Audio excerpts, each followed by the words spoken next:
13° appuntamento per Atleticamente, il convegno nazionale di studio sui temi dello sport che è diventata una tradizione consolidata negli anni grazie alla FIDA del Veneto, la Scuola regionale dello sport Veneto ed il CON Veneto, che sono i promotori della 2 giorni svoltasi nella Sala Pontello della Fondazione Opera Immacolata Concezione di Padova per approfondire le tematiche che catalizzano l'interesse degli atleti ed allenatori italiani di atleti. Un appuntamento di cui ne è ideatore il direttore scientifico della Scuola regionale dello sport del Veneto, il professor Dino Ponchio. Abbiamo fatto 13 e abbiamo vinto il premio. Il premio è 340 iscritti a una attività culturale di formazione continua sulla metodologia anche sofisticata dell'allenamento. Sono molto soddisfatto. L'anno scorso, edizione 12, mi sembrava fosse insuperabile. Ogni anno cerchiamo di fare qualcosa in più. Quest'anno ci sarà, oltre che i relatori stranieri, ci sarà Morin che ci propone anche un controllo dell'allenamento con mezzi sofisticati, con app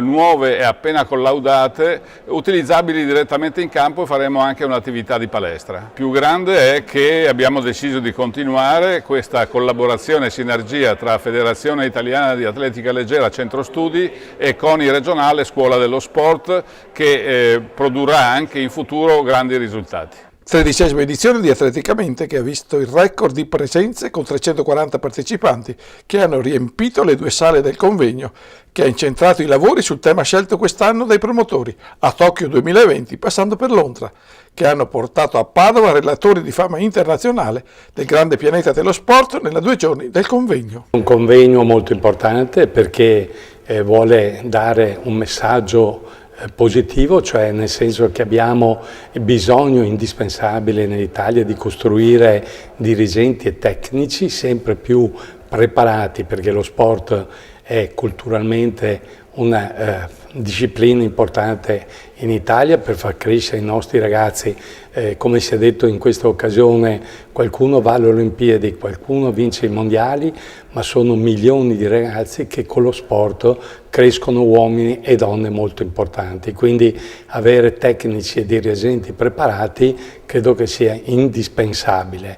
Quello che si chiede è che anche le scuole regionali dello sport e le scuole nazionali dello sport siano riconosciute come fondamentali nella cultura sportiva di un paese che vuole essere ai primi posti nel mondo. Convegno apertosi con l'intervento del direttore scientifico Dino Ponchio e con la relazione del presidente della Federazione Italiana di Atletica Alfio Giommi, da sempre presente all'iniziativa, il quale ha posto l'accento sullo stato di salute dell'atletica italiana. È intervenuto anche il neodirettore tecnico della Federazione Italiana di Atletica, Elio Locatelli. È sempre un'esperienza bellissima perché indubbiamente il professor Ponchio riesce ogni volta a mettere su un pool di presenze e di relatori assolutamente importanti, e quindi mi sembra che questa edizione, ormai lo dico ogni volta, sia più interessante di quella precedente.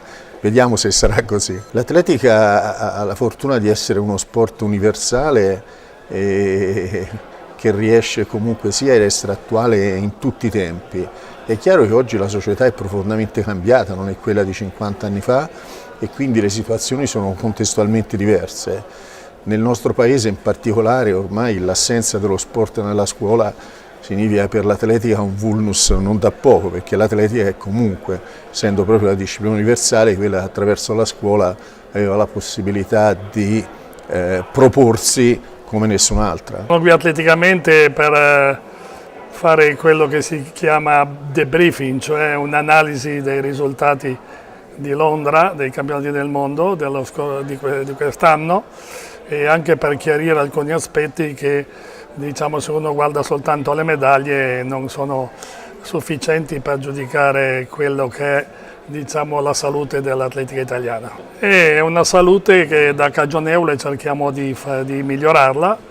Sono certo che riusciremo. Io sono entrato soltanto a gennaio di quest'anno e quindi poco ho potuto influire sui programmi, ma dall'altro ieri, possiamo dire, abbiamo iniziato un ciclo che durerà 3 anni fino a Tokyo 2020, dove speriamo di ritornare ai risultati che hanno fatto grande l'atletica leggera nel passato. A seguire, nelle affollate 2 sale del convegno scientifico si sono susseguiti numerosi relatori che hanno approfondito le tematiche della 2 giorni padovana, alla quale ha presenziato anche l'assessore dello sport del Comune di Padova, Diego Bonavina. Sono felicissimo perché è una di quelle manifestazioni in cui definiamo le tecniche, dove si parla di sport, dove si parla di formazione, dove si parla di atletica. E devo ringraziare tutti gli enti che hanno organizzato, partendo dal CONI, partendo dalla Scuola Regionale dello Sport, e quindi il Comune di Padova deve essere presente, ma è presente soprattutto Diego Bonavina perché si reputa uno sportivo.